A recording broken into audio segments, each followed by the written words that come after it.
Hello guys, இன்றைக்கி நம்ம how to win friends and influence பீப்புள்ன்ற புக்கு பற்றி தான் பேச போனோம். இது வந்து ஒரு ஸ்ட்ராட்டஜி, ஒரு கேம் பிளான் மாதிரி. ஒருத்தரை நீங்கள் உங்களுக்கு ஃப்ரெண்டாக மாற்றணும்னு ஆசைப்பட்றீங்கன்னு வச்சுக்குவோம். இந்த புக்கு வந்து ஒரு மிகப்பெரிய ஸ்ட்ராட்டஜி, அதாவது ஒரு தந்திரமான ஒரு புக்குன்னு சொல்லலாம். நேச்சுரலாக நீங்கள் உங்கள் ஸ்கூலில் உங்களுக்கு நீங்கள் செலக்ட் பண்ணுற ஃப்ரெண்டை வந்து இந்த புக்கை வச்சு நீங்கள் செலக்ட் பண்ண போகிறதில்ல. உங்களுக்கு வந்து அந்த ஃப்ரெண்ட் நேச்சுரலாக வர போகிறாங்க, உங்கள் லைஃப்பில் அவங்க நல்ல ஃப்ரெண்டாக தான் அவங்க கூட இருக்க போகிறாங்க, அவங்க நல்லது கெட்டதில் இருப்பாங்க. அது ஒரு சைடு.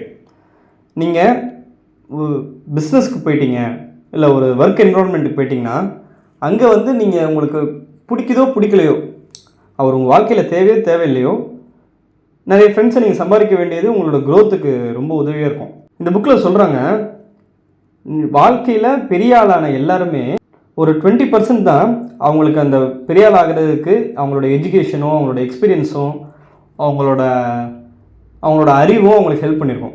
மீதி 80% அவங்க பீப்புளை எப்படி ஹேண்டில் பண்ணுறாங்க, அவங்க கூட இருக்கவங்களை எப்படி ஹேண்டில் பண்ணுறாங்க, அதை பொறுத்து தான் அவங்களோட வாழ்க்கையோட வளர்ச்சி எல்லாமே இருக்கும். உண்மை அதுதான். இப்போ நீங்கள் ஒரு மிகப்பெரிய மல்டிநேஷ்னல் கம்பெனிக்கு ஓனர் ஆகிட்டிங்கன்னா, ஒரு ஃபோன் கம்பெனிக்கு நீங்கள் ஓனர் ஆகிட்டிங்கன்னு வச்சுக்கோங்க. நீங்கள் வந்து அதில் வந்து நிறைய விஷயம் இருக்குது. இப்போ ஒரு ஃபோனை தயாரிக்கணும்னா அதுக்கு டிசைன் பண்ணணும், அதுக்கு சாஃப்ட்வேர் டிசைன் பண்ணணும், அதுக்கு கேமரா என்ன குவாலிட்டியில் போடுறது, எங்கே பர்ச்சேஸ் பண்ணுறதுன்னு பண்ணணும், அந்த பாக்ஸை டிசைன் பண்ணுறதுக்கு ஒரு கம்பெனியை ரெடி பண்ணணும், டிஸ்ட்ரிபியூஷனுக்கு போகணும், இன்வெஸ்டர்ஸ் கிட்ட பேசணும், இன்வெஸ்ட்மெண்ட்டை உள்ளே கொண்டு வரணும். இந்த மாதிரி நிறைய வேலை இருக்குது. இது எல்லாமே ஒரு கம்பெனி நடத்துறதுக்கு முக்கியமான வேலை. ஆனால் இந்த கம்பெனியை நடத்துகிற அந்த ஓனர் இது எல்லாத்தையும் செய்ய போகிறதில்ல. ஒவ்வொருத்தருக்கும் தனித்தனி ஆள் இருப்பாங்க. அந்த டிசைன் பண்ணுறதுக்கு ஒரு ஆள் இருப்பாங்க, சாஃப்ட்வேர் டிசைன் பண்ணுறதுக்கு ஒரு ஆள் இருப்பாங்க, கேமராவை பர்ச்சேஸ் பண்ணுறதுக்கு ஒரு ஆள் இருப்பாங்க, நெகோசியேஷனுக்கு ஒரு ஆள் இருப்பாங்க, இன்வெஸ்டர்ஸ் ஏகப்பட்ட பேர் இருப்பாங்க. இந்த மனிதர்களை அந்த நிறுவனத்தோட ஓனர் எப்படி ஹேண்டில் பண்ணுறாரு, எப்படி அவர் தன்வசப்படுத்துறாரு, அந்த மனிதர்களோடு அவர் என்ன ஒரு ரிலேஷன்ஷிப் மெயின்டைன் பண்ணுறாரோ அதை பொறுத்து தான் அந்த கம்பெனியோட க்ரோத் இருக்கும். அந்த கம்பெனியோட க்ரோத்துக்கு இவரோட அறிவு தேவையான்னு கேட்டால் தேவை, இவரோட படிப்பு தேவையான்னு கேட்டால் தேவை. அது எல்லாமே 20% தான். மீதி 80% அந்த சுற்றி இருக்க அவங்க எம்ப்ளாயீஸையும் பார்ட்னர்ஸையும் இன்வெஸ்டர்ஸையும் எப்படி அவர் ஹேண்டில் பண்ணுறாருன்றதை பொறுத்து தான். ஸோ உங்கள் வாழ்க்கையில் நீங்கள் செய்யக்கூடிய எல்லா விஷயமே உங்களை சுற்றி இருக்க மனிதர்களை பொறுத்து தான். அந்த மனிதர்களை எப்படி உங்களுக்கு நண்பர்களாக வச்சுக்கலான்றதை இந்த புக்கு அருமையாக சொல்லுது.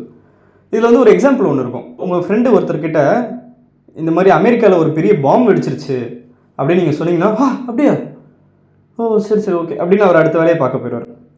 அதே நபர் அன்றைக்கி ஒரு பயங்கரமான பல்லு வலியில் இருக்காருன்னு வச்சுக்கோங்க. சாயங்காலம் டாக்டர் பார்க்கலான்னு இருக்கார். நீங்கள் காலையில் போயிட்டு, விஷயம் தெரியுமா, உன்னோட டென்டிஸ்ட் இன்றைக்கி லீவ் ஆப்பா, உன்னால் இன்றைக்கி பல் டாக்டர் போய் பல்லை காட்ட முடியாது அப்படின்னு நீங்கள் சொன்னீங்கன்னா அது நாள் ஃபுல்லாக அவர் அதோட மைண்டில் ஓடிக்கிட்டே இருக்கும். ஸோ உலகத்தில் ஏதோ ஒரு மூலையில் ஒரு பெரிய வெடிகுண்டு வெடித்தா கூட அது எனக்கு ஒரு தகவல் தான். ஆனால் என்னோட டென்டிஸ்ட் கிட்ட எனக்கு அப்பாயின்மெண்ட் கிடைக்கலன்னா அது ஒரு வலி, ஒரு வேதனை. ஸோ ஒவ்வொருத்தருக்கும் தன்னோட வாழ்க்கை தான் ரொம்ப முக்கியமான விஷயம். ஸோ நீங்கள் ஒருத்தர்கிட்ட பேசுகிறீங்கன்னா உங்களை பற்றின விஷயங்கள் அதிகமாக பேசாமல் அவங்கள பற்றின விஷயங்கள் அதிகமாக பேசுங்க அப்படின்னு சொல்லுவாங்க. அதில் ரொம்ப முக்கியமான விஷயம் அவங்களோட பேர். நீங்கள் முதல்ல ஒருத்தரை சந்திக்கும் போது அவங்களோட பேரை கேட்டு அதை நல்லா ஞாபகம் வச்சுக்கிட்டு அடுத்த வாட்டி நீங்கள் சந்திக்கும் போது உங்கள் பேர் சதீஷா குமாரா அப்படின்னு டவுட்டாக கேட்காம, ஹாய் சதீஷ் எப்படி இருக்கீங்க அப்படின்னீங்கன்னா அவங்களுக்கு வந்து அதை விட ஒரு மிகப்பெரிய ஒரு காம்ப்ளிமெண்ட்டே இல்லை. அவங்க பேரை நீங்கள் ஞாபகம் வச்சுக்கிறீங்கன்றது அவங்களுக்கு ரொம்ப சந்தோஷமான ஒரு விஷயம். ஸோ ஒரு மனிதனுக்கு அவனை பற்றின விஷயங்கள் தான் ரொம்ப முக்கியம். ஸோ அந்த மனிதனை நீங்கள் வந்து ஃப்ரெண்டாக வச்சுக்கணும்னு நினச்சிங்கன்னா நீங்கள் அவனை பற்றின விஷயங்களை பற்றி தான் அவங்ககிட்ட பேசணும், அவனை பற்றின விஷயங்களுக்கு தான் முக்கியத்துவம் கொடுக்கணும். ஸ்மைலுன்றது ரொம்பவே முக்கியமான ஒரு பாயிண்ட். நீங்கள் யாரையாவது பார்க்கும்போது முதல் நீங்கள் கொடுக்கக்கூடிய எக்ஸ்ப்ரெஷன் ஸ்மைலாக இருந்துச்சுன்னா அதுவே அவங்கள கவர் பண்ணுறதுக்கு ரொம்ப ஹெல்ப்ஃபுல்லாக இருக்கும். பார்க்குற ஒரு ஸ்ட்ரேஞ்சராக இருந்தால் கூட ஒரு அழகான ஒரு ஸ்மைலோட சிரிச்சுக்கிட்டே ஹாய் ஹலோ அப்படின்னீங்கன்னா அவங்க உங்களை பார்த்து முறைச்சிக்கிட்டே ஹாய் சொல்கிறதுக்கான வாய்ப்பு ரொம்ப கம்மி. அவங்க இப்படி இருந்தாலும் உங்களை பார்த்து சிரிச்சு தான் ஆகணும். அவங்களுக்கு சிரிக்கணும்னு ஆசை இல்லாட்டி கூட அவங்க சிரிச்சு தான் ஆகணும். ஏன்னா அது ரொம்ப ஒரு துத்திக்கக்கூடிய ஒரு வியாதி.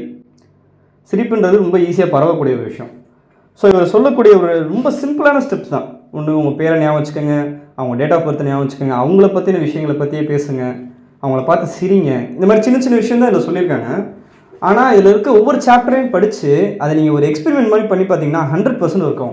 இந்த புக்கு படிக்கும்போது நான் ஒரு கடையில் வேலை செஞ்சுட்டு இருந்தேன். அப்போ நான் இந்த 2 விஷயத்தையும் ட்ரை பண்ணேன். முதல்ல சிரிக்கிறது. ஒரு நல்ல ஈவினிங் டைமில் ஒருத்தர் பார்த்து நான் கன்ஃபார்ம் சிரிக்க போகிறேன் அப்படின்னு முடிவு பண்ணி அந்த வர கஸ்டமரை சிரிச்சுக்கிட்டே ஹேண்டில் பண்ணேன். வாங்க எஸ் சொல்லுங்கள் அப்படின்னு சொல்லி சிரிச்சுக்கிட்டே ஹேண்டில் பண்ணிட்டு அவங்களோட நேம் வந்து அவங்க கார்டில் பே பண்ணாங்க. ரெசிப்ட் வரும். ரெசிப்டில் வந்து அவர் பேர் வந்து கெய்ஷானு கேஷானு பட்டாச்சாரியா. ஸ்லிப்பை கிழிச்சு அவர்கிட்ட கொடுக்கும்போது தேங்க்யூ கேஷானு அப்படின்னு அவர் பேரை சொன்னேன். அவர் வந்து என்னோட சிமிலர் ஏஜில் தான் இருந்தார். அவர் ரொம்ப ரொம்ப சந்தோஷமாக சிரிச்சார். ஓகே. அவர் கரெக்ஷன் பண்ணார். நான் கேஷானுன்ற பேரை கொஞ்சம் ஸ்பெல்லிங் எரரோட சொல்லிட்டேன். அவர் வந்து கரெக்ஷன் இல்லை இதுதான் என் பேர் அப்படின்னாரு. ஓகே. நெக்ஸ்ட் டைம் அவர் கடைக்கு வந்த உடனே நான் வந்து மேலே இருந்தேன். அவர் கடைக்குள்ளே வந்து அவர் வரதை நான் நோட் பண்ணேன். வந்த உடனே அவர் ஆக்சுவலாக நின்று தேடுறாரு. உள்ளே வந்துட்டாரு. நிறைய பேர் வேலை செய்வோம், கிட்டத்தட்ட ஒரு 10 பேர் வேலை செய்வோம். அவர் அப்படியே ஒரு செகண்ட் அப்படியே சுற்றி பார்க்குறாரு சைலண்ட்டாக. அவர் வந்து பொருளை பார்க்கல, மனிதர்களை பார்க்குறாரு. யாரெல்லாம் இருக்காங்கன்னு பார்த்துட்டு அப்படியே மேலே பார்க்குறாரு. மேலே நான் இருக்கேன். என்னை பார்த்த உடனே அவர் ஒரு ஸ்மைல் பண்ணுறாரு. அவர் என்னை தேடி இருக்காரு.